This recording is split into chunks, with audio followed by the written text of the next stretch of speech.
जी सब लोग लगाया वो जी, ठाकरिया ने सुन वो जी।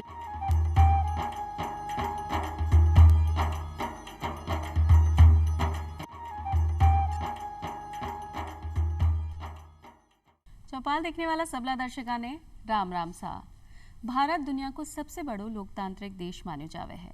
जनता को राज जनता के द्वारा और जनता के लिए ही होवे और एक ही सबसे छोटी इकाई है अपनी पंचायता, यानी जनता को अपनो राज पंचायती राज। जिया कि आप सब ने पता है कि 24 अप्रैल ने आज आप मना रहे हैं राष्ट्रीय पंचायत दिवस का रूप में। तो आप जानेंगे कि भाई अपनी पंचायत अपना विकास के लिए के कार्य कर रही है और पंचायत की जो त्रिस्तरीय व्यवस्था है वो काई है, यानी ग्राम पंचायत को मॉडल क्या बन सके है और वो काई काम करे है। अपना जिला स्तर पर यानी ब्लॉक स्तर पर जो पंचायत समिति है वो काई काम करे है और जिला स्तर पर जिला परिषद काई काम करे है कि पूरी संरचना आज आप जानेंगे और जानेंगे कि आपने लिए पंचायती राज व्यवस्था किया कारगर सिद्ध हो सके है। और ई के लिए मैं आमंत्रित किया है अपना ग्रामीण विकास की सचिव मंजू राजपाल जी ने। मंजू जी था को बहुत बहुत स्वागत है अपना चौपाल कार्यक्रम में। नमस्ते। जी हाँ कि आज को कार्यक्रम आप विशेष चौपाल लेकर आए हैं राष्ट्रीय पंचायत दिवस पर। तो सबसे पहले आपसे आई पूछना चाहूँ कि जो राष्ट्रीय पंचायत दिवस है वो क्यों मनाया जावे और इसके पीछे उद्देश्य क्या है मनावा को? देखिए, जो आपने पूछा उसका जवाब देने से पहले जो हमारे सभी दर्शक हमारे साथ जुड़े हुए हैं उन सबको राष्ट्रीय पंचायत दिवस की मैं हार्दिक शुभकामनाएं देना चाहती हूँ। हर वर्ष 24 अप्रैल को आज ही के दिन हम राष्ट्रीय पंचायत दिवस मनाते हैं और कोई भी दिवस मनाने के पीछे जो हमारी मुख्य भावना होती है वो ये है कि उस दिवस पर जो खास गतिविधि हुई उसको हम याद करते हैं और उसके बहाने हम ये समीक्षा करते हैं कि हम जिस दिशा में जाना चाह रहे थे उसमें हम कहाँ तक पहुँचे हैं। तो ये जो हमारी पंचायती राज व्यवस्था है जिसके लिए आपने जिक्र किया कि जनता का अपना खुद का राज है और अपने लिए ही है, इसकी जो शुरुआत हुई वो राजस्थान में तो 1959 में ही शुरुआत हो गई थी अक्टूबर में, लेकिन जब हमारा कानून बनने का समय आया तो 1992 में ये कानून गया पारित होने के लिए संसद में और 1993 से ये अधिनियम हमारे बीच में आया। जो 73वां संविधान संशोधन हुआ उसके बाद ये अधिनियम हमारे बीच में है और पंचायती राज अधिनियम लागू होने के साथ साथ जब मनमोहन सिंह जी का टाइम था तो उस समय ये तय किया गया वर्ष 2010 में कि हम 24 अप्रैल को इस दिवस की महत्ता को याद करते हुए हम इसको राष्ट्रीय स्तर पर मनाएं ताकि सभी इसके साथ जुड़ सकें और ये देखें कि ये जो तीनों स्तर की हमारी व्यवस्थाएं हैं वो कैसे अपने मकसद में आगे बढ़ रही हैं, कैसे वो जनता को सर्व कर पा रही हैं और उसमें अगर और सुधार की गुंजाइश है तो हम जनता को उसके साथ जोड़ के कैसे उसमें और बेहतर परिणाम दे सकते हैं। जी, बहुत ही सही बात है। और कि पंचायती राज व्यवस्था है वो काई है ये भी अपना दर्शका ने पता चले तो उन्हें महत्ता को पता चलेगा जिया कि आज आप एक विशेष दिन भी मना रहे हैं। देखिए, मेरा मानना है कि चौपाल में जो आपके सारे दर्शक इस कार्यक्रम के साथ जुड़ते हैं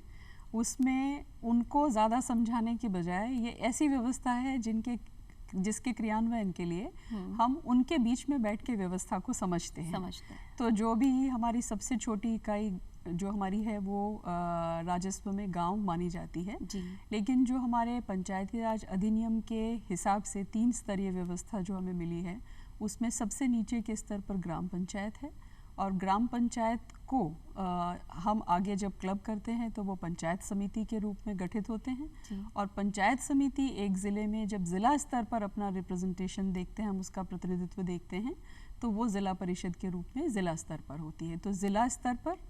और खंड स्तर पर जो हमारे विकास खंड बने हुए हैं उनके स्तर पर पंचायत समितियां हैं और नीचे के स्तर पर ग्राम पंचायतें हैं। तो ये एक तरह से ऐसी व्यवस्था है जिसमें स्वराज को, जो गांधी जी का सपना था, उसको फलीभूत करने के लिए, उसको वास्तविक रूप में धरातल पर उतारने के लिए ये अधिनियम बना और इस अधिनियम की मंशा के मुताबिक इन तीनों स्तरों पर ये व्यवस्थाएं रही। ये व्यवस्था की गई। तो ग्राम पंचायत को गठन किया हुआ है और बीका कार्य के हो सके हैं, अपना स्थानीय कार्य कौन कौन सा हो सके हैं?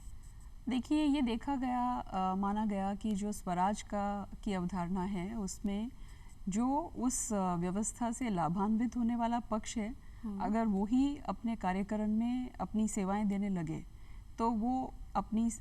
एरिया की जो समस्याएं हैं उसको भी ज़्यादा अच्छे से समझते हैं, विकास की जो आवश्यकताएं हैं उसको भी ज़्यादा अच्छे तरीके से समझते हैं, तो ग्राम पंचायत स्तर पर जो व्यवस्था रखी गई है उसमें ये व्यवस्था है कि वो उस परिदृश्य से जुड़ा हुआ जो जितने गांव उस पंचायत के अंदर आते हैं उससे जुड़े हुए, चाहे वो शिक्षा के मुद्दे हैं, चाहे वो स्वास्थ्य के मुद्दे हैं, चाहे वो उनके विकास से जुड़ी हुई जितनी अवधारणाएं, अगर आप सड़क की बात करेंगे, वहाँ पानी व्यवस्था की बात करेंगे, बिजली की बात करेंगे, एक तरह से मान लीजिए कि रोज़मर्रा में जो हमारा जीवन चलता है उसमें आप अपने परिवार के लिए जिस तरह से व्यवस्था करते हैं, परिवार का बड़ा रूप समाज है और समाज की बड़ी इकाई हमारा गांव है और गांव से जो अगली इकाई है वो पंचायत है। तो एक तरह से पंचायती राज में जो ग्राम पंचायत का स्तर है उसमें जो भी हमारे ग्राम पंचायत में गठित होकर जो सरपंच बनते हैं और जो उनकी टीम हमारे अस्तित्व में आती है, वो ये प्रयास करती है कि वो सरकार की विभिन्न योजनाओं का एक तरह से क्रियान्वयन करने में सरकार का एक जो आप उनके सामने जो सरकार का स्वरूप है, वो जो पहला स्वरूप जिससे हमारी जनता रूबरू होती है वो ग्राम पंचायत है और वो ग्राम सभाओं के माध्यम से ये प्रयास करते हैं। विशेष अवसरों पर ग्राम सभाओं का आयोजन होता है और उसमें प्रयास किया जाता है कि बड़ी तादाद में जो हमारे वोटर्स हैं, जो हमारी जनता है, जो सरकार की योजनाओं से सीधे लाभ ले रही है, वो उस ग्राम सभा में आए और जो बड़े उनके निर्णय हैं, विकास से जुड़े हुए जितने मुद्दे हैं उसमें उनकी सहभागिता हो और सबकी सहभागिता से, समझ बूझ से हम योजनाओं की प्लानिंग करते हैं और उन योजनाओं की प्लानिंग का जब क्रियान्वयन होता है तो आगे बढ़कर उसका जो सामाजिक अंकेक्षण है कि उसका लाभ जो हम सोच रहे थे कि जो योजनाएं हम क्रियान्वित कर रहे हैं वो जन जन तक पहुंचेंगी, तो वो किस हद तक पहुंची, नहीं पहुंची, वो भी हम ग्राम सभाओं में सामाजिक अंकेक्षण के माध्यम से करते हैं। यानी सही मायना में हो सके कि जनता को अपनो राज पंचायती राज, क्योंकि चुनाव भी जनता के बीच में से ही हो रहे हो और सरकार की जितनी भी योजनाएं हैं बी का एक तरह से प्रतिनिधि के रूप में ग्राम पंचायत काम करे है और लोगों तक अपनी बात पहुंचावे है और जो सामाजिक अपनी जितनी भी परेशानी है बी को भी निपटारो शायद पंचायत में होवे। तो आप पंचायत को गठन किया होवे है, आपका बारे में एक बात बताओ। देखिए, ये अधिनियम में सारी जो व्यवस्थाएं 3 स्तर की हैं, उनकी व्यवस्थाएं किस तरह से होंगी उसको, क्योंकि संविधान में इसको रखा गया, संविधान का जो हमारा 73वां संविधान संशोधन हुआ उसके माध्यम से व्यवस्था बनी, अधिनियम बना, तो इसमें जो उनका पंचायती राज के 3 स्तर की जो व्यवस्थाएं हैं उसके जो चुनाव होते हैं उसके लिए पूरी व्यवस्था रखी गई है और जो 5 वर्ष की अवधि है वो हमारी ग्राम पंचायत के लिए होती है, पंचायत समिति और ज़िला परिषद के लिए होती है और 3 स्तर के जो चुनाव अलग अलग कराने हैं वो राज्य निर्वाचन आयोग हमारे राज्य में है। ऐसे ही सभी राज्यों में अपना अपना राज्य निर्वाचन आयोग है। जो पंचायती राज व्यवस्था में जो स्थानीय निकाय के सारे चुनाव हैं वो उनके माध्यम से होते हैं, तो उनकी घोषणा होगी। उनका एक तरह से आप जो चुनावी माहौल हम विधानसभा का देखते हैं, संसद का देखते हैं, वो जब नीचे के स्तर पर जाएगा, ग्राम पंचायत के स्तर पर जाएगा, तो ग्राम पंचायतों को वार्ड में गठित करके उन वार्ड के मेंबर्स उनके चयन होंगे। जो हमारे वोटर्स हैं जिनकी आयु 18 वर्ष से अधिक की है वो उसमें वोट देते हैं और उन्हीं के बीच में से जो हमारा वोट से जो व्यवस्था निकल कर आती है, जो वार्डवार चयन होता है, फिर वो मिलकर अपने सरपंच और उप सरपंच का चुनाव करते हैं। तो मतलब वहीं के लोग हैं और तो ज़्यादा अच्छे से विकास का ध्यान रख सकें, क्योंकि आपने जो स्थानीय परेशानी है वो आपने स्वयं निपटो है और आपने बीच का ही कोई व्यक्ति में काम करेगा तो इन्हें ज़्यादा अच्छे से समझ में आएगा। जी हाँ, ब्लॉक स्तर पे आपने बताया कि पंचायत समिति होवे, पंचायत समिति को के काम होवे? देखिए, जो हमारा एक विकास खंड का स्तर है उसमें कई पंचायतों को मिलाकर वो एक विकास खंड बनता है। तो जो हमारी ग्राम पंचायतें हैं वो अपने अपने स्तर पर अपने अपने कार्यक्षेत्र में अपनी जो उनकी जनसंख्या है उसके लिए काम करते हैं, लेकिन जब हम एग्रीगेट तौर पर देखेंगे, उनको समग्र तौर पर देखेंगे, तो उनकी पहली रिपोर्टिंग जो है वो खंड स्तर पर होती है और वहाँ पर पंचायत समिति है। तो पंचायत समिति में जो प्रधान जी हैं उनके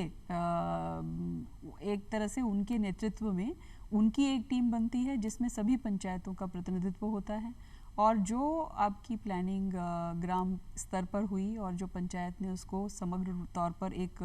प्लान का रूप दिया, वो योजनाएं फिर आगे खंड स्तर पर जाती हैं और जो प्रधान हैं उनकी अध्यक्षता में जो पंचायत समिति के सारे सदस्यगण होंगे, वो पंचायत समितियां चूँकि नीचे से उन्हीं पंचायतों को प्रतिनिधित्व देती हैं, तो उनकी प्रेजेंस में फिर वो सारे जो कार्य योजनाएं बनकर आई हैं उन पर विचार मंथन होता है और उसको आगे के तौर पर जो पारित करना है वो ज़िला परिषद तक पहुंचाने का काम पंचायत समिति करती है। तो ये एक तरह से 3 स्तरीय व्यवस्था जहाँ पे है उसमें ये एक मिडिल टियर है जो ये देखता है कि जो उनसे अपेक्षित काम है वो उन्होंने किए कि नहीं किए, समय से किए कि नहीं किए। और कई योजनाओं में और ख़ास तौर पर जो हमारे वित्त आयोग की अभिशंसाएँ होती हैं उसमें हर स्तर पर कुछ रिकमेंडेशन करने के लिए काम, जैसे कुछ जो बड़े स्तर के काम हैं जो ग्राम पंचायत 2-3 ग्राम पंचायतों को लेकर काम होंगे उनकी जो कार्य योजनाएं हैं वो पंचायत समिति बनाती है। तो उसमें कुछ जो प्रावधान हैं जो राज्य वित्त आयोग में है उसमें भी उसी तर्ज पर रखा गया है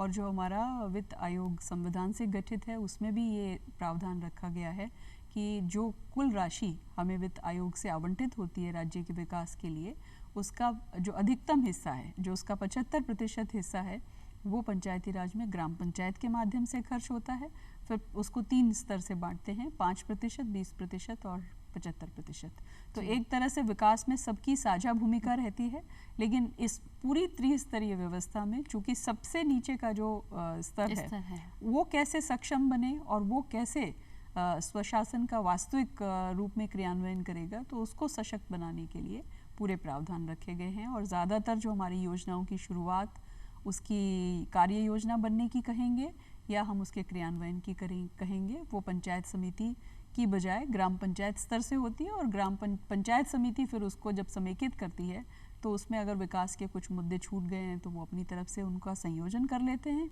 और ये प्रयास करते हैं कि अपने क्षेत्र का प्रतिनिधित्व जो है वो जिला स्तर पर कर सके। मध्यस्थता की भूमिका निभावे है पंचायत समिति जो कि अपना जिला परिषद है और ग्राम पंचायत है के बीच की कड़ी अपनी पंचायत समिति ने बोल सका। अगर ग्राम पंचायत में कोई परेशानी है या कोई क्रियान्वयन में कोई परेशानी आ रही है या कोई योजना समझ नहीं आ रही है आगे किया बीने प्रसारित करा तो वो पंचायत समिति के जरिए समझकर बीने फैला सके और कोई परेशानी अगर ऊपरी स्तर तक पहुंचानी है यानी जिला स्तर तक है तो जिला परिषद तक भी काम पहुंच सके। तो अब जिला परिषद को काम का ही है कि सिर्फ जो अपनी पंचायत समिति है बी की कार्यप्रणाली निर्धारित करनो या सीधे ग्राम पंचायत से भी बात कर सके हैं।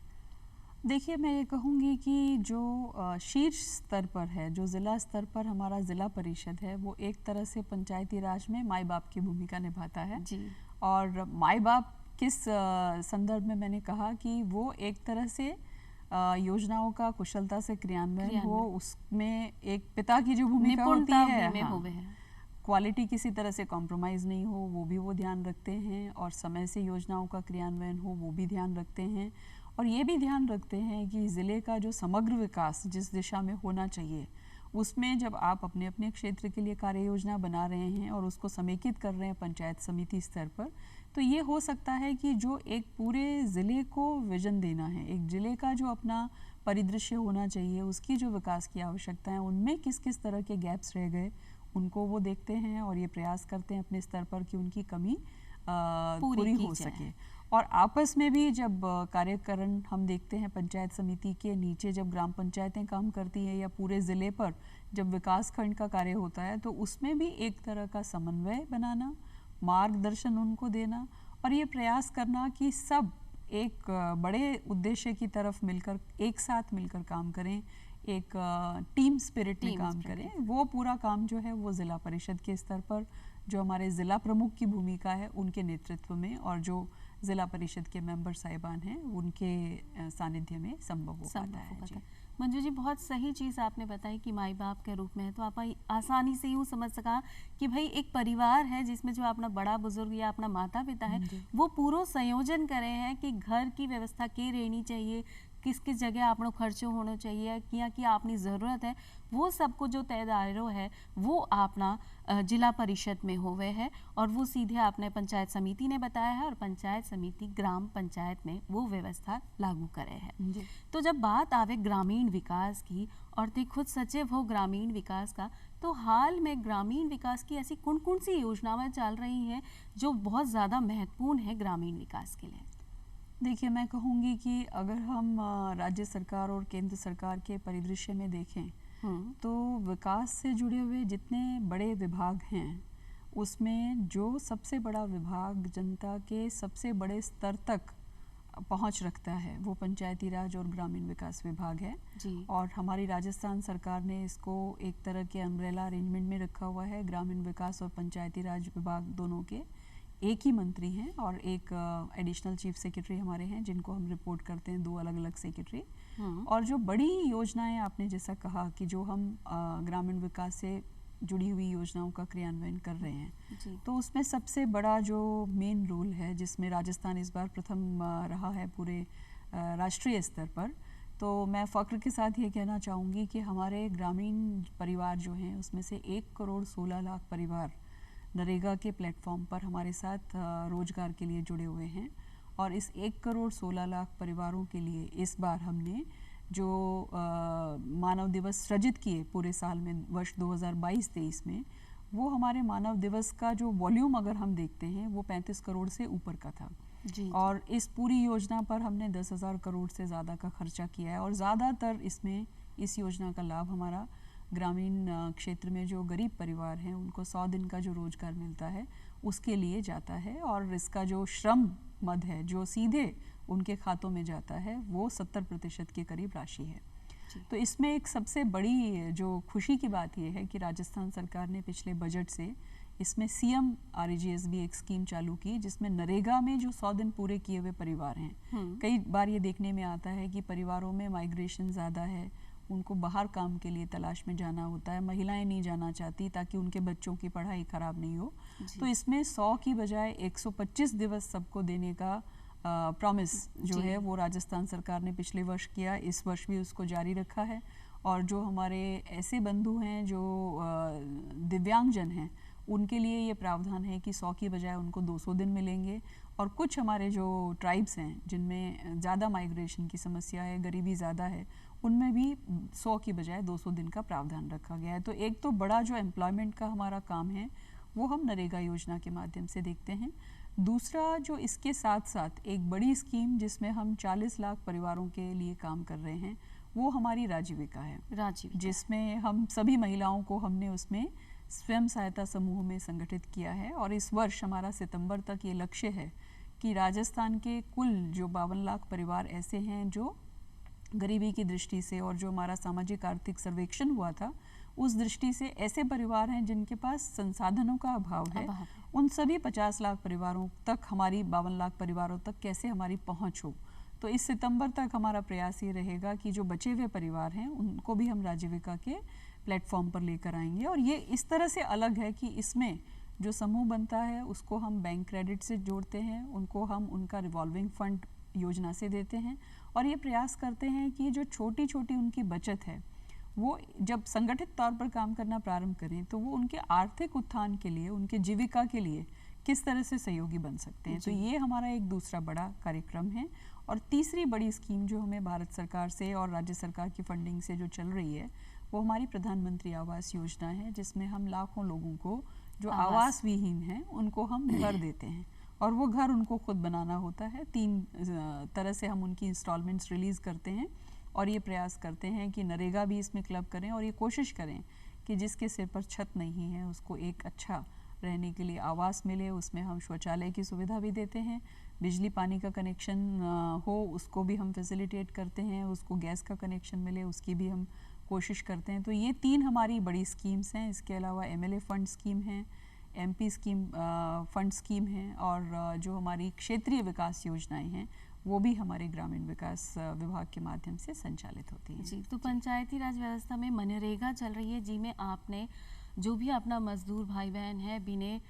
कम से कम निश्चित रोजगार आपने मिल सके हैं। राजीविका के जरिए जितनी भी अपनी महिलावां हैं वो अपनो स्वयं सहायता समूह बनार आपनो कोई भी काम धंधों की शुरुआत कर सकें और छोटी छोटी बचता कर बीने बढ़ावो भी दे सकें और अपनी परिवार की ज़रूरत ने भी पूरा कर सकें। और तीसरी बात आई आवास की, तो आवास भी अपनी योजना के जरिए आपने मिल ही रहे है और बी में अपना जितना भी मजदूर भाई बहन है वो स्वयं अपनो घर बना सकें। तो एक तो आपने काम भी मिलेगा और घर में आपके लिए एक छत भी आ जाएगी कि आपको खुद को बनाएड़ो घर है। तो मतलब अपनी काम की व्यवस्था है, आपका ग्रुप बनावा की व्यवस्था है और आपका जो सामान बने हैं स्वयं सहायता समूह के जरिए बी का बेचान की भी व्यवस्था पंचायती राज की तरफ से कई बार हो जाए।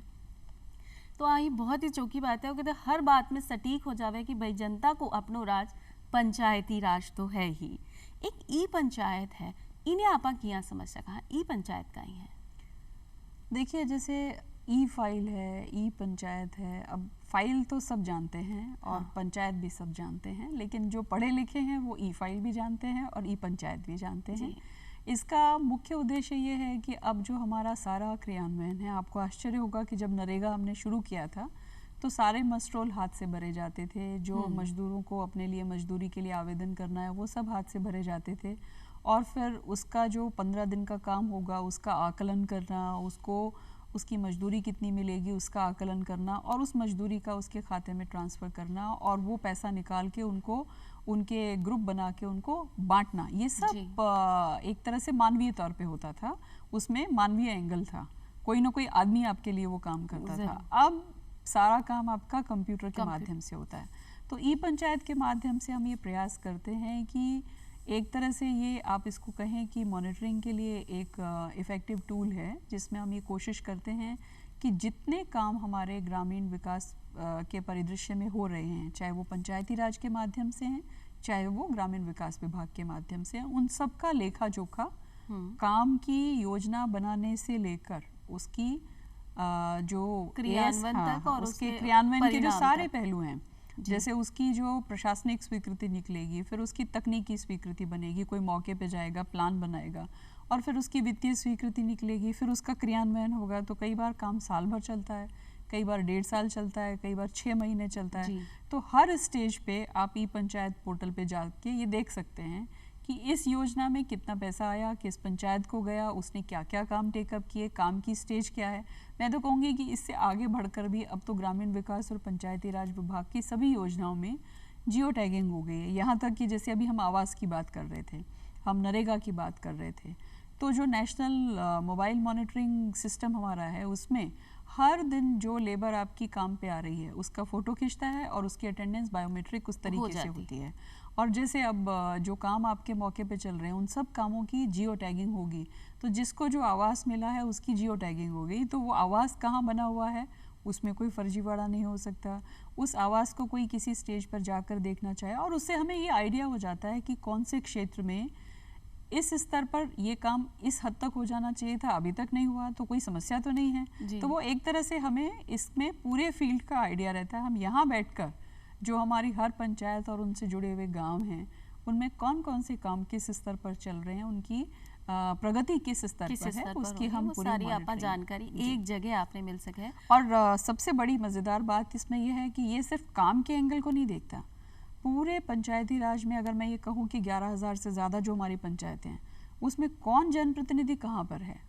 कौन सरपंच है, कौन उप सरपंच है, कौन वार्ड पंच है, उन सब का लेखा जोखा उनके पूरे पंचायत के जरिए आपने सामने तो बहुत एक बहुत इफेक्टिव टूल है ये हमारे लिए। मंजू जी कि भाई हर पंचायत स्तर पर अलग अलग काम हो रहे हैं, त्रिस्तरीय व्यवस्था है, तो आप भी कोई काम करा तो भाई मनोबल बढ़ावा के लिए कुछ ना कुछ इनाम की अगर आप बात कराएं या बुई जगह का विकास के लिए कोई व्यवस्था हो जाए, तो कहीं आप पंचायत स्तर पर भी कोई अच्छो काम करे हुए तो भी को मनोबल आप किया बढ़ावा है कि अगला समय में अगर कोई नई पंचायत आवे तो वो भी वही तरीका से काम करे। आपने बिल्कुल सही कहा कि उसका मनोबल भी बढ़े जिसने अच्छा काम किया और दूसरे लोगों को उससे सीख मिले कि जो अच्छा काम हो रहा है वो हम कैसे कर सकते हैं। तो इसमें जो हमारा पंचायती राज विभाग है उसकी बहुत बड़ी योजना है उनको अवार्ड करने की। जैसे स्वच्छ भारत अभियान है, उसमें जो पंचायत हमारी ओपन डेफिकेशन के लिए सेलेक्ट होती है और अगर वो उस स्तर पर पहुंच गई जो सारे नॉर्म्स को पूरा कर दे, तो जो स्वच्छता के जो सारे पैमाने थे उन पर खरी उतरने वाली पंचायत है, तो उनके सरपंचों को हमारे राष्ट्रपति महोदय अभी तो राष्ट्रपति महोदय आए हैं, तो उनके स्तर पर सम्मानित करवाने की व्यवस्था रखी गई है। और ये सिर्फ स्वच्छता से संबंधित नहीं है, शिक्षा के स्तर पर जो जेंडर से रिलेटेड मुद्दे हैं उनमें कौन सी पंचायतें कितनी संवेदनशील हैं, उनका स्तर किस तरह का है, और जो पंचायती राज व्यवस्था में स्वशासन के जितने पैमाने हैं, अच्छा सुशासन कैसे जनता तक पहुँचे, उन पैमानों पर जो पंचायतें खरी उतरती हैं उनको न सिर्फ रिकॉग्निशन मिलता है, ये नहीं है कि बुला के किसी मंच पे सम्मानित किया,